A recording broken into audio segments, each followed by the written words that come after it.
जय राधा माधव, जय कृष्ण मुरारी, जय राधा माधव, जय कृष्ण मुरारी, जय राधा माधव, जय कृष्ण मुरारी।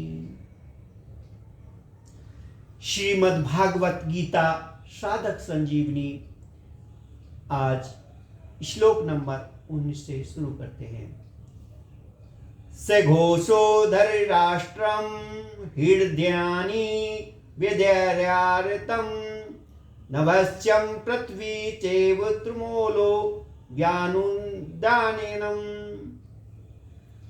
और पांडव सेना की शंखों से उस भयंकर शब्द ने आकाश और पृथ्वी को भी गुजाते हुए अन्यायपूर्वक राज्य हड़पने वाले दुर्योधन आदि के हृदय विदीर्ण कर दिए।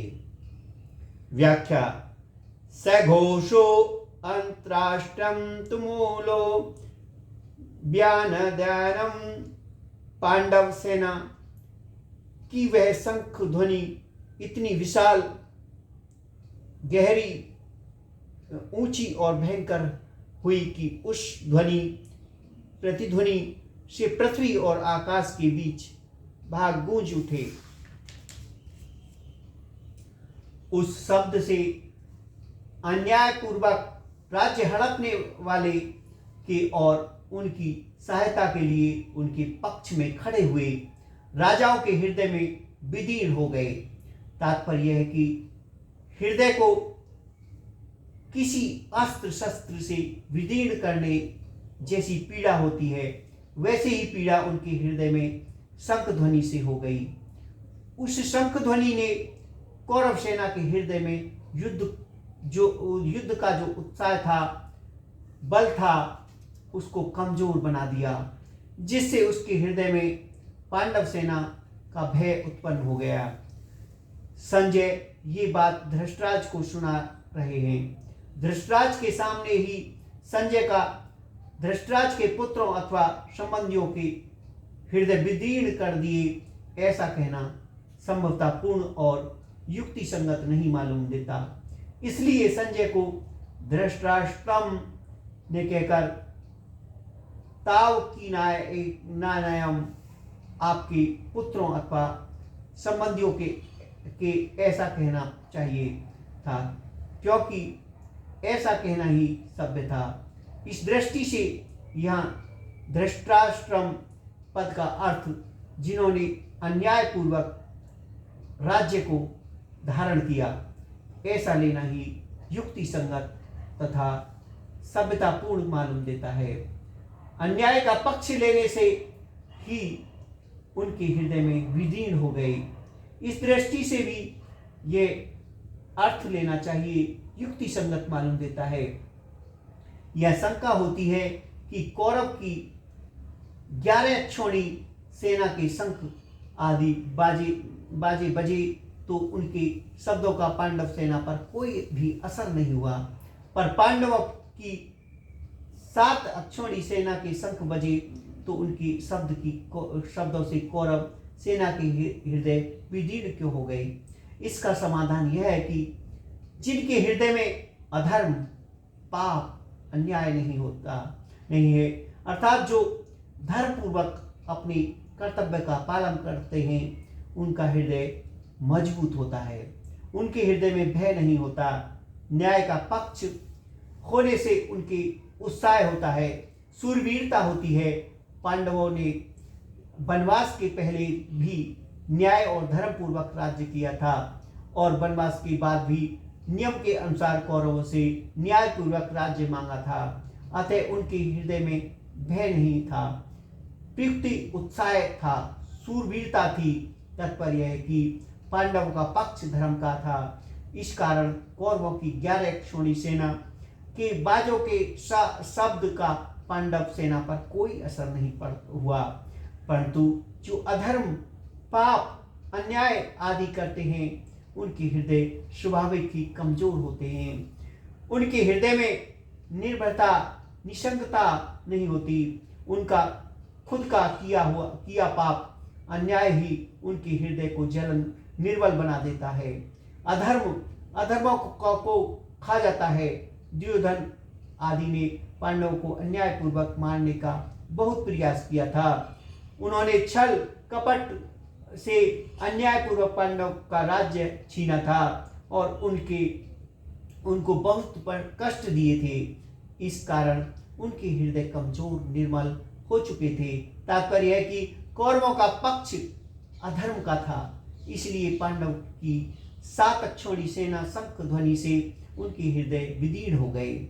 उन्हें बड़े जोर की पीड़ा हो गई।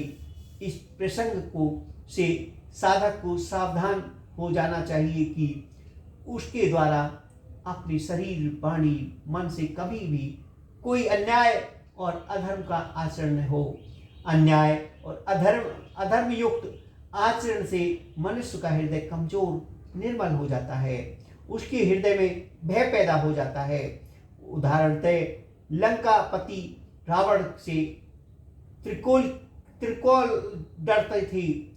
वह रावण जब सीता जी का हरण करने जाता है तब वह भयभीत होकर इधर उधर देखता है। इसलिए साधक को चाहिए कि वह अन्याय अधर्म आचरण कभी न करे। संबंध। धृतराज ने पहले श्लोक में अपने पांडवों के पुत्रों के विषय में प्रश्न किया था। उनका उत्तर संजय ने दूसरे श्लोक से 19वें श्लोक तक दे दिया।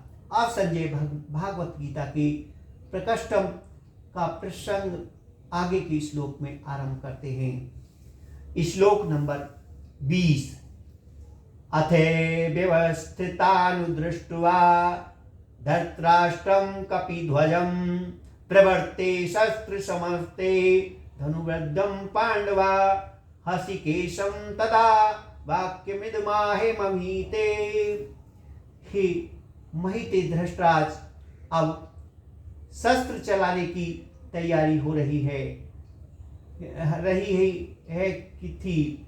उस समय अन्यायपूर्वक राज्य को धारण करने वाले राजाओं और उनके साथियों को व्यवस्थित रूप से सामने खड़े हुए देखकर कपिध्वज पांडुपुत्र अर्जुन ने अपना गांडीव धनुष उठा लिया और अंतर्यामी भगवान श्री कृष्ण से यह वचन बोले। व्याख्या। अथ इस पद का तात्पर्य है कि अब संजय भगवान श्री कृष्ण और अर्जुन संवाद भागवत गीता का आरंभ करते हैं। 18वें अध्याय के 74वें श्लोक में इति पद से यह संवाद समाप्त होता है। ऐसे ही भागवत गीता के उपदेश का आरंभ उसके दूसरे अध्याय के 11वें श्लोक से होता है और 18वें अध्याय के 66वें श्लोक में यह उपदेश समाप्त होता है।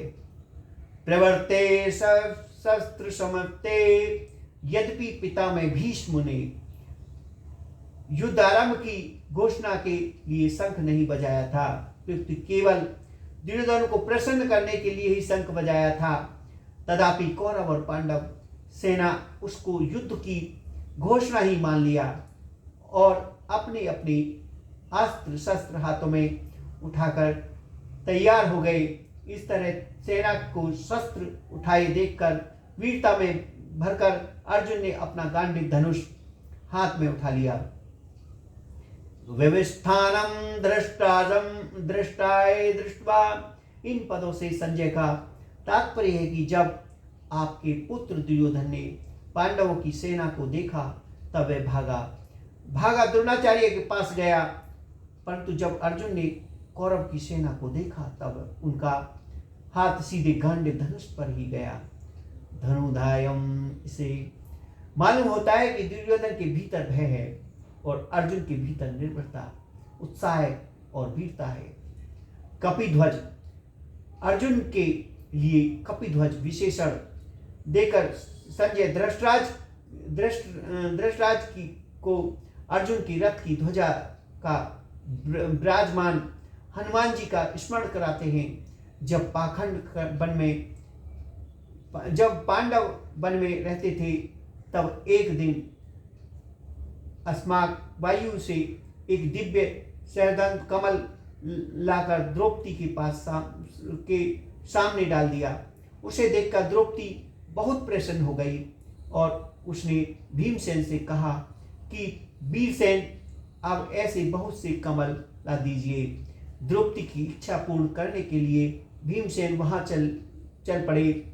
जब वे कदलीवन में पहुंचे, तब वहां उनकी हनुमान जी से भेंट हो गई। उन दोनों की आपस में कई बातें हुई। अंत में हनुमान जी ने भीमसेन से वरदान के लिए का आग्रह किया। तो भीमसेन ने कहा कि मेरे पर आपकी कृपा बनी रहे। इस पर हनुमान जी ने कहा कि हे वायुपुत्र, जिस समय तुम बाण और शक्ति के आघात से व्याकुल शत्रुओं की सेना में घुसकर सिनाद करोगे, उस समय में अपनी गर्जना से इस सिंहनाद को और बढ़ा दूंगा। इसके सिवाय अर्जुन के रथ पर ध्वजा पर बैठकर मैं ऐसी भयंकर गर्जना किया करूंगा जो शत्रुओं के प्राणों को हरने वाली होगी।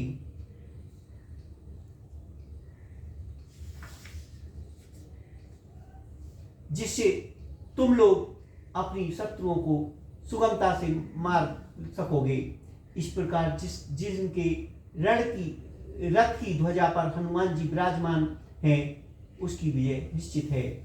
पांडवाय धृतराष्ट्र के राज के ने अपने प्रश्न में पांडवा पद का प्रयोग किया था।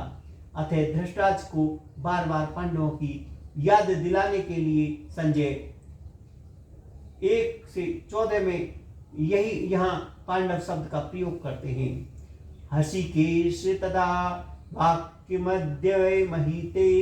पांडव सेना को देखकर दुर्योधन तो गुरु द्रोणाचार्य के पास जाकर चालाकी से भरे हुए वचन बोलता है, परंतु अर्जुन कौरव सेना को देखकर, जो जगत गुरु है, अंतर्यामी है, मन बुद्धि आदि के प्रेरक हैं, ऐसे भगवान श्री कृष्ण से शूरवीरता, उत्साह और अपने कर्तव्य से भरे हुए आगे कहे जाने वाले वचन बोलते हैं। जय राधा माधव, जय कृष्ण मुरारी, जय राधा माधव, जय